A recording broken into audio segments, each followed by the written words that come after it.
morning, RVF. Today is Thursday morning of Passion Week. Each day this week, we've released just a short video giving you guys some scripture, some content, and a few questions to reflect on. We hope that you've been able to spend time either alone with the Lord or with your family and potentially your friends as well, dialoguing about what the last week of Jesus's life looked like and how we can reflect on that and how it can strengthen our faith. Today is Thursday. The scripture for today comes from John chapter 13, verse 1, all the way through John chapter 17, verse 26. It's quite a bit more scripture than we've been going through, but John gives us such great insight into the final hours of Jesus's life leading up to his betrayal, his crucifixion, and eventually his resurrection in John chapter 20, that we felt like this gives us plenty of content to think through, to meditate on, and to pray through.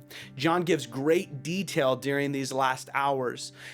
Peter and John have already grabbed the upper room so that Jesus and his disciples can celebrate Passover. Jesus, during this evening, he's going to transition the Passover meal and he's going to institute the Lord's Supper or communion, or what we call the Eucharist, where he takes the bread and he breaks it and he tells his disciples that this is his body, which is broken for them. And he takes the cup as he passes it around and he reminds them that this is the blood that will be shed for the implementation of the new covenant. And so there's so many things that take place this night. Jesus, during this time, during this upper room meal, actually gives what we call the upper room discourse. He washes his disciples' feet. He and his disciples culminate the night with the singing of a hymn. And then he actually leaves and he goes down into the Garden of Gethsemane, where he prays late into the evening hours and actually into the early morning hours of Friday. And so again, Thursday is a day packed with things in Jesus's life and with his disciples. I want to focus today on the upper room discourse. That's why we are in John chapters 13 through John chapter 17. You see, a person's last words tend to be the most important words that they share with those whom they love. Knowing that this is hours before Jesus' crucifixion, Jesus spends this time pouring out his heart to his disciples, sharing with them the deepest truths of eternity. He speaks to them about the love that he has shared with his Father from eternity past. He reminds them that through abiding in him and through the indwelling of the Spirit, which he promises to send when he ascends to the Father, they too can share in this union with the Father, Son, and Spirit.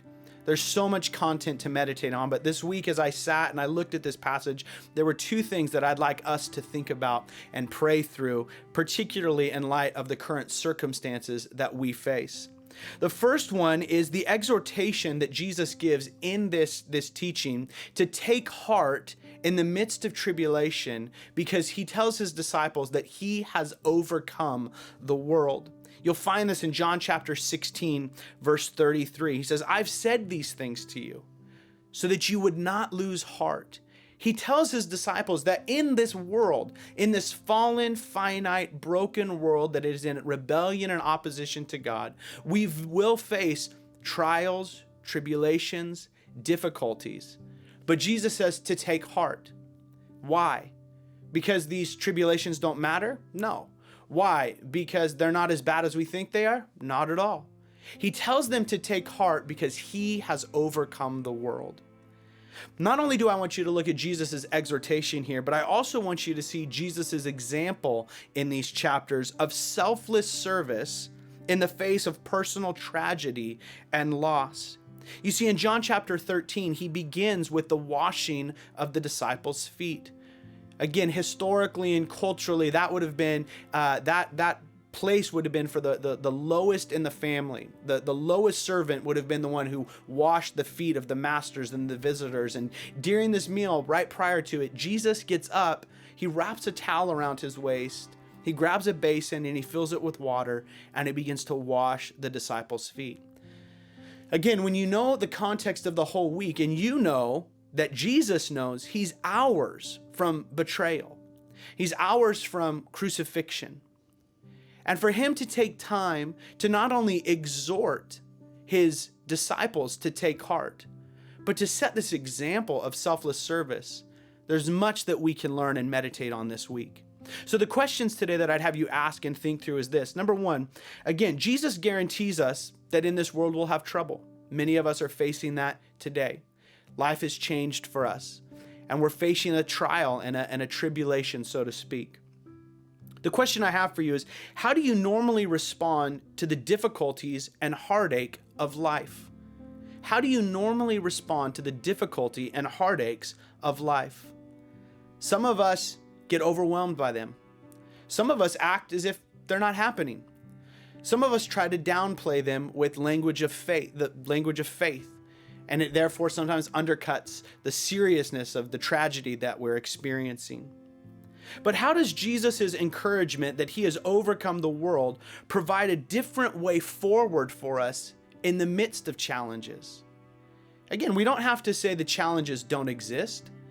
We don't have to act as if we're not struggling. But we also don't have to despair, because Jesus exhorts us to take heart. Secondly, I'd have you ask this question. One of the things that we notice here is that rather than being preoccupied with our own troubles, Jesus actually invites us into self-forgetfulness and the service of others. Oftentimes in the midst of tragedy, trauma, difficulties, we turn inward. We only focus on ourselves. We only look at our own experience. And Jesus in this upper room actually goes outward. He thinks of the other as more important than himself, even in the midst of his darkest hour. So today I would ask you, in what ways can you tangibly love and serve others in our current circumstances?